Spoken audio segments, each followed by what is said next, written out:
Fala galera, a pílula de hoje é de filosofia sobre a Escola de Frankfurt. Vamos que vamos, porque a Escola de Frankfurt é uma corrente filosófica que surge na Alemanha no ano de 1924, na escola, ou melhor, Universidade de Frankfurt, dentro do Instituto de Pesquisas Sociais. Lá se reuniram alguns dos maiores e mais brilhantes pensadores e teóricos da época para pensar questões relativas à sociedade.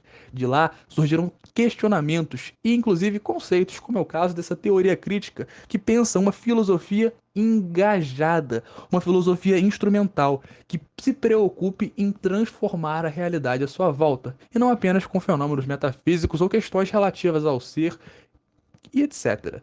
Vai surgir também da Escola de Frankfurt a chamada Dialética do Esclarecimento, que na verdade é um livro escrito por dois dos seus maiores expoentes, Max Horkheimer e Theodor Adorno, perdoe o meu alemão, péssimo.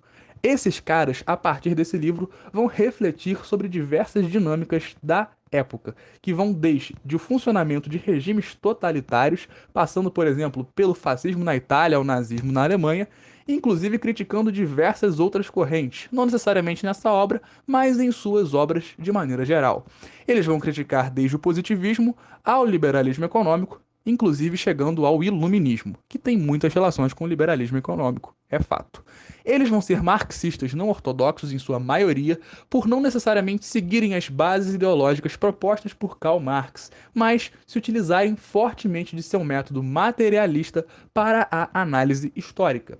Como seus principais nomes, temos o Theodor Adorno, Max Horkheimer, Walter Benjamin, Herbert Marcuse e temos ainda o Pollock, o Jürgen Habermas e outros mais que são muito importantes para a história da filosofia posterior e da época. Dentre os principais conceitos, podemos destacar o de indústria cultural, cunhado por Adorno e Horkheimer, que vai pensar no como a cultura se transformou numa máquina, numa indústria, a máquina do entretenimento, cujo principal objetivo é gerar lucros para aqueles que a dominam e que a controlam, e que vai para isso, se aproveitar da chamada cultura de massa. Essa cultura que é feita não necessariamente para agradar ou para ser construtiva, mas apenas para manter as massas dóceis, de modo a reforçar um discurso hegemônico funcionando desde uma propaganda para ideologias que sejam interessantes a quem está no poder, até mesmo para manter a população inerte e letárgica frente às barbáries que estavam acontecendo. Lembremos-nos que naquela época a ascensão dos regimes totalitários estava no máximo nível. A Itália já era governada por Mussolini e em pouquíssimo tempo Hitler ascendeu ao poder, no caso da Alemanha. Quando nós pensamos em Walter Benjamin, chegamos ao conceito de aura da arte, que é algo muito interessante, que ele vai dizer sobre a arte possuir uma chamada aura, algo que a torne única e especial. E isso, a partir da indústria cultural, se perde, analisando, por exemplo, os filmes hollywoodianos, que tinham todos muitas semelhanças e similaridades em seus enredos. Sim, já naquela época, Hollywood se aproveitava de filmes de socão na cara, tiro, porrada e bomba. Sim, não é de hoje.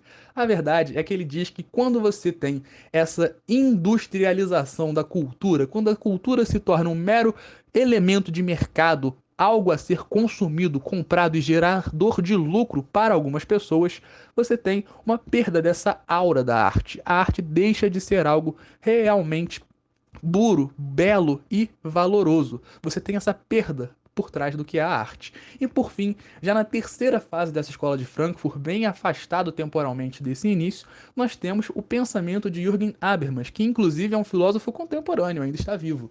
Ele cunhou o conceito de democracia, abre aspas, deliberativa, um conceito de democracia que vai pensar num extremo da questão dialógica, ou seja, a partir do diálogo entre diferentes grupos, grupos que podem ser altamente opositores, é possível que você estabeleça uma democracia plena, porque só a partir do diálogo, da escuta ativa e da transformação da sociedade, a partir dos interesses de todos os seus membros, que vão desde os integrantes do Estado até principalmente os múltiplos grupos étnicos, sociais, diversos dentro de uma sociedade, só a partir dessa escuta atenta é possível que você tenha uma transformação social. Então, se liga porque a escola de Frankfurt é fundamental para entender a filosofia. E se você quer se aprofundar mais nisso, se liga nos nossos podcasts sobre esse assunto que estão bem maneiros. Do mais, muito obrigado e até a próxima. Valeu!